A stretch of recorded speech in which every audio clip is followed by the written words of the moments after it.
Bismillahirrahmanirrahim. Assalamualaikum warahmatullahi wabarakatuh. Alhamdulillahi rabbil alamin. Alhamdulillahil wahidil ahad wal fadhlis samad.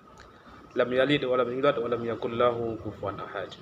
Allahumma salli wa sallim wa barik ala sayyidina Muhammad wa ala alihi wa sahbihi wa baraka wa sallim. Rabbi shrah li sadri wa yassir li amri wahlul 'uqdatam min lisani yafqahu qawli. Anak-anakku yang baik hatinya, di masa pandemik COVID-19 ini memaksa kita melakukan banyak kegiatan, terutama di bidang pembelajaran secara daring. Tentunya perubahan dari sistem belajar tatap muka menjadi sistem daring ini memberikan perubahan yang begitu signifikan. Namun demikian kita harus tetap bisa melanjutkan pembelajaran dengan pola pendekatan digitalisasi. Namun demikian semangat dan fight spirit harus tetap dijaga sehingga proses pendidikan ini tetap berjalan dengan baik, efisien, dan seperti apa adanya. Pada materi kali ini kita akan berbicara tentang sebuah pengantar mata kuliah bidang fikih mawaris. Fikih mawaris ini pada dasarnya adalah aturan atau hukum Islam yang mengatur tentang perpindahan harta dari orang yang meninggal dunia kepada ahli waris yang masih hidup. Mempelajari fikih mawaris ini penting bagi kita, khususnya orang Islam. Karena apa?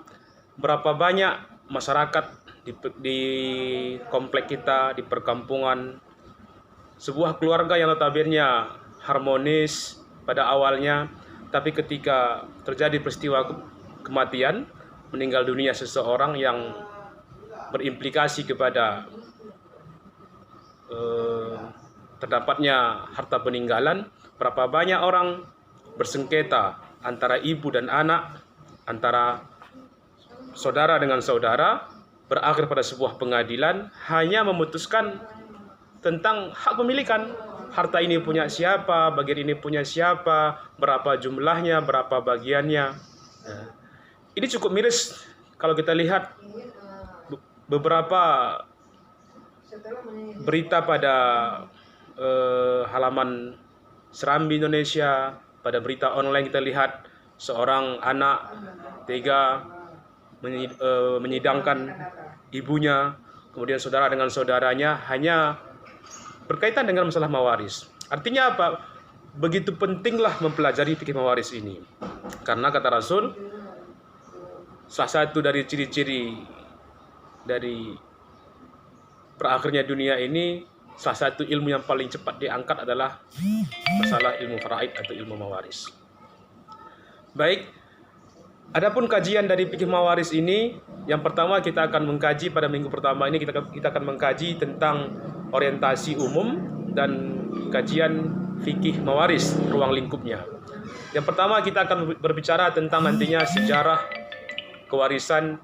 Kita akan buat sebuah komparasi, perbandingan analogi bagaimana hukum kewarisan di zaman sebelum Islam, sesudah Islam, dan khususnya untuk Indonesia sendiri.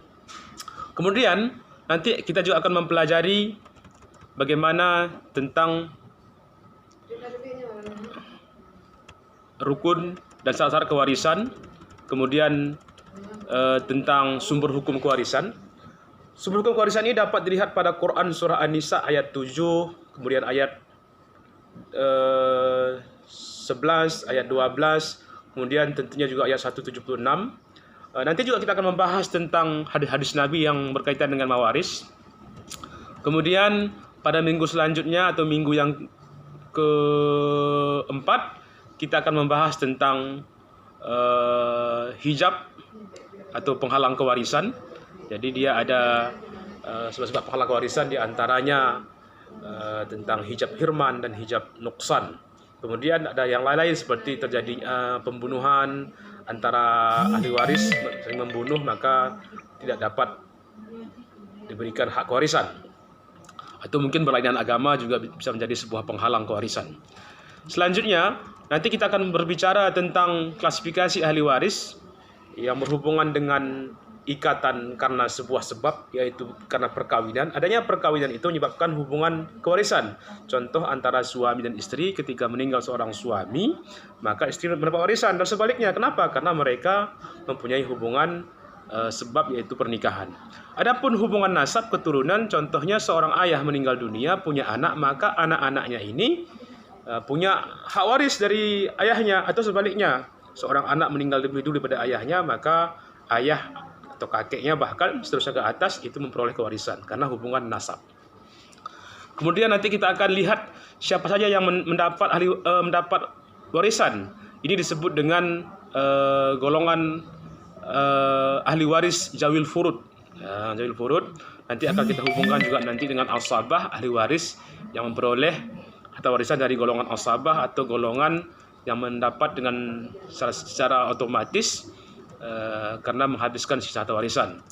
Kemudian nanti setelah mitem kita akan buat suatu kasus atau dua kasus dalam dua pertemuan.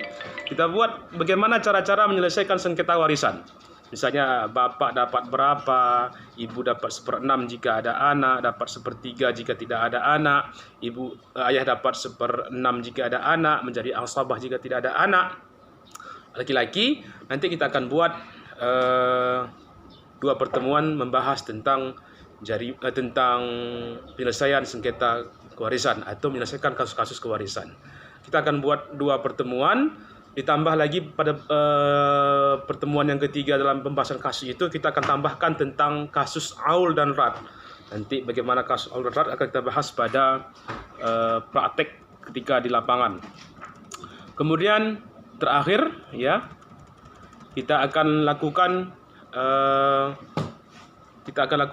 membahas tentang penyelesaian sengketa kewarisan melalui alternatif penyelesaian sengketa. Misalnya di Aceh melibatkan tetua gampung secara musyawarah.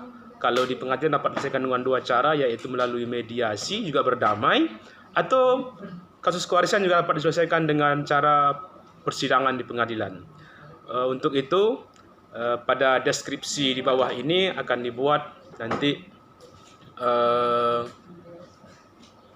link net dalam bentuk dokumen berupa kopian atau berupa silabus dan RPS. RPS itu rancangan pembelajaran semester. Demikian, wallahu a'lam bishawab, marji'ukum bil ma'az. Jangan lupa tetap jaga spirit, kuatkan iman dan takwa. Plus jangan lupa subscribe, like, and share. Assalamualaikum warahmatullahi wabarakatuh.